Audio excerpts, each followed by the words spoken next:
G'day ladies and gentlemen, how y'all doing? Scotty49 here with you once again for another installment in the Warhammer 40,000 for the New Guy series. Now, as you all know, in this series, we're going to be going through all the different factions in Warhammer 40,000 and talking about a whole bunch of stuff related to both the lore, what they like to play and collect and hobby with, as well as how to get started with them. Now, in today's video, we're going to be finishing off our look at the Chaos Space Marines by looking at some of the next steps options to add on to those starting the army options that we discussed in our video last time. But ladies and gentlemen, before we jump in any further, I want to thank everyone that's joined us on the channel as of late. I really appreciate your support. I'm glad that you guys are enjoying the content. And without further ado, let's jump into it.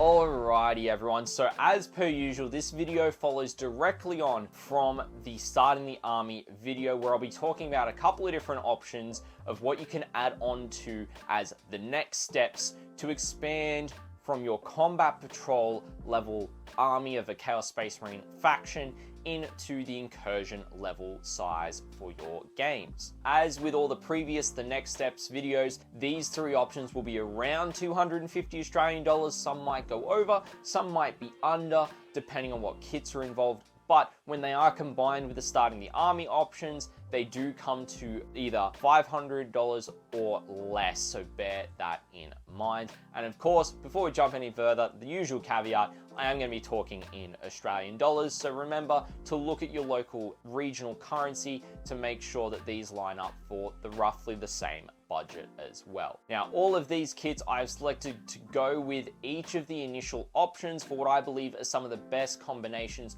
that are more thematically focused rather than a competitive focus when you're building up to 1,000 point size army. So the first one up we have got is the Combat Patrols, the Next Steps option. Now for this option, I've picked three different kits that focus on adding more variety like what the Combat Patrol starts off with. So we're starting off with just a generic Chaos Lord. I believe he's got a Thunderhammer, another 10 Chaos Space Marine Legionnaires, and a Helldrake. Now the cost of this option is $40 for the Chaos Space Marine Lord. You've got $98 for the 10 Chaos Space Marine Legionnaires and $81 for the Helldrake, coming to a total of $219. Depending on how you equip the models in each of these kits, you'll be able to get a rough maximum of 530 points to make use of. Now, again, there are several pros when you're wanting to add this onto the Combat Patrol itself. With the additional HQ and troop, by splitting one of the 10 Legionnaires into 2 units of 5, you can actually now legally create a battalion-sized detachment to use in your incursion level games if you wish to do so. The Chaos Lord will add some decent close combat ability as well as some buffing abilities to help some of your other units as well. The Helldrake will add some high mobility and the ability to take different types of firepower as well, either with the Hades autocannon or the Bale Flamer. Now the Legionnaires can be equipped with different heavy weapons that you got with the Havocs, as they are also compatible between the kits as well, and that was something that I did forget to mention in our last video as well. Now this option has also got a decent balance between ranged and melee potential, and you can choose to lean a bit more either way depending on how you equip the Legionnaires themselves. Of course, there are going to be a few cons with this option, which again, the Legionnaires have the same problem as I mentioned in the starting the army option regarding their kit and the options you have access to, so bear that in mind. The Chaos Lord has got a set loadout, so if you want to equip him differently, you'll have to use some of the options from the Legionnaires kit and do a bit of converting and conversion work on him to change the weapons that he has got. Now at this points level, people might not like that you're using a Helldrake, as it's a flyer battlefield role unit and has some rules associated with it that make it a bit harder to deal with, so also bear that in mind if you want to go down this option. Now, when you add this option onto the Combat Patrol's maximum of 670 points, it'll give you a nice round maximum of 1,200 points to make use of in your incursion level games. So depending on the points cost of the Helldrake, you could even leave it out for a 1,000 point level game if you wished to do so. Now, cost wise, the Combat Patrol being $230 and these next step kits coming in on top of that bring the total up to $449, which I believe is one of the great value for money options that we've discussed in the series so far. Now, overall, if you're wanting to save some money up front, get a great size starting force with great variety of units and options to use, this is likely the option you're going to want to go for. So the next one we are going to be talking about is the instead of the combat patrol option 1 next steps for it. Now, for this option, I've continued the focus on tougher infantry and alternate deployment methods by selecting 3 kits to continue in this style. The first one is the Chaos Space Marine Sorcerer.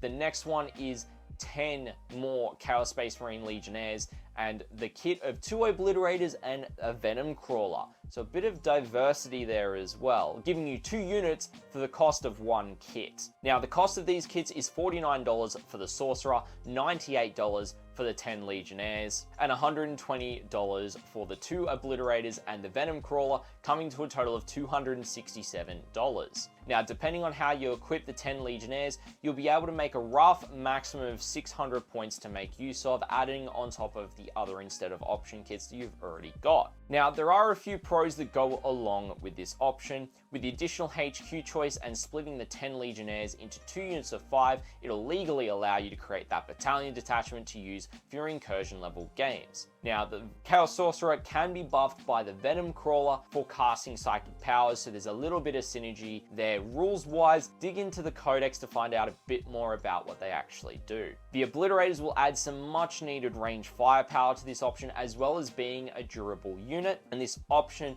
continues the balance of both ranged and close combat ability as we set out in the instead of option number 1. However, there are a few cons to going with this one as well. Again, the Legionnaires still have the problem we've already mentioned earlier in the video, so I'm not going to reiterate that one again. The Chaos Sorcerer has got a set loadout, so if you're wanting a bit of a different setup in terms of equipment, you could do it with some spare parts from the Legionaries kit, but you're going to have to do some conversion work and changing up that, which if this is your first army for Warhammer 40,000, you're definitely going to want some help with that if you wish to do that. Now, this option adds on to the rough maximum of 610 points of the start in the army portion to give you a nice total of 1210 maximum points to make use of in your incursion level games. Now, the cost of getting both the start in the army option and the next steps option comes to a total of $500 on the dot.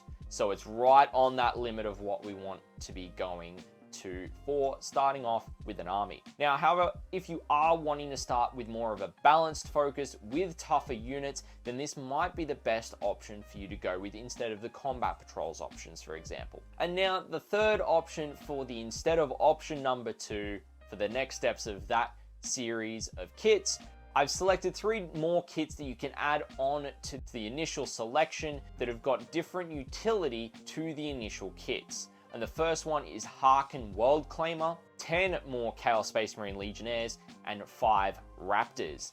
Now, the cost of these kits is $60 for Harken World Claimer, $98 for the 10 Legionnaires, and $61 for the 5 Raptors, coming to a grand total of $219. Now, depending on how you assemble the Legionnaires and the Raptors as either Raptors or Warp Talons, you can get a rough total of 540 points maximum to make use of. Now, this option also, again, does have several pros as to why I think it's a great addition onto that start in the army portion.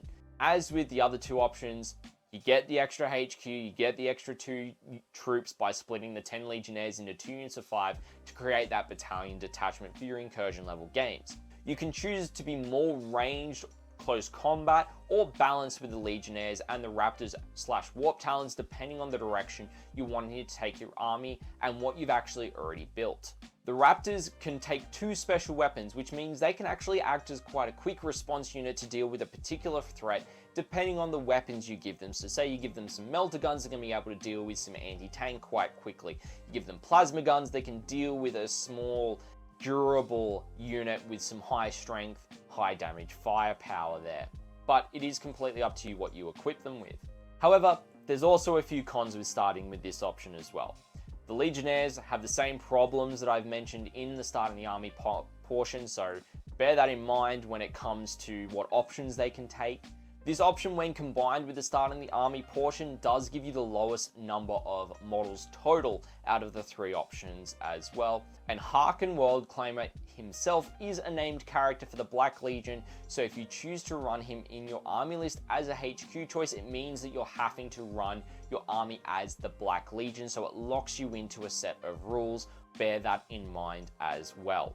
Now, these kits will add on to that starting the army portion with the maximum of 575 points there to give you a rough maximum of 1115 points to make use of for your incursion level games. Cost-wise, when you add this option onto the starting the army portion, it comes to a combined total of $467. Now, overall, if you're looking for a different style of army to start off with Chaos Space Marines, this might be the option for you, and if you're liking the Black Legion rules, this would also be down that alley for you as well. Now, if I was to start collecting a Chaos Space Marine army from ground zero with just the information in these videos, I would actually probably be going with the Combat Patrol, as it's not only got the best variety of units, allowing for compatibility between some of the kits from the Legionnaires and the Havocs, but also gives you a lot of additional bits to use in the future, as well as being great value for money with the amount of points that you get. And that is going to be it, ladies and gentlemen. This is the last video in this series that we'll be looking at Chaos Space Marines, but I will let you know that there are a few other Chaos Space Marine style codexes that we're going to look at, such as Thousand Suns, World Eaters, and Death Guard, that we'll also cover in the series, as they are their own codexes. So I hope that this has been a nice introduction into their place in the galaxy, their core rules for the more generic Chaos Space Marine legions, as well as how to get started with them. Alrighty, ladies and gentlemen, I hope that you have enjoyed our look at the Chaos Space Marines for this portion of the series. It was great to dive into them and really understand where they come from in the galaxy a bit better, their core rules, how they do function in the game in the current 9th edition rule set with their new codex that was only released a couple of months ago, as well as how to best start an army. Now, if you do have any additional thoughts or different ideas of different options that people can start off with, feel free to let me know down in the comments section below. I'd love to hear your thoughts and any feedback you have on this video.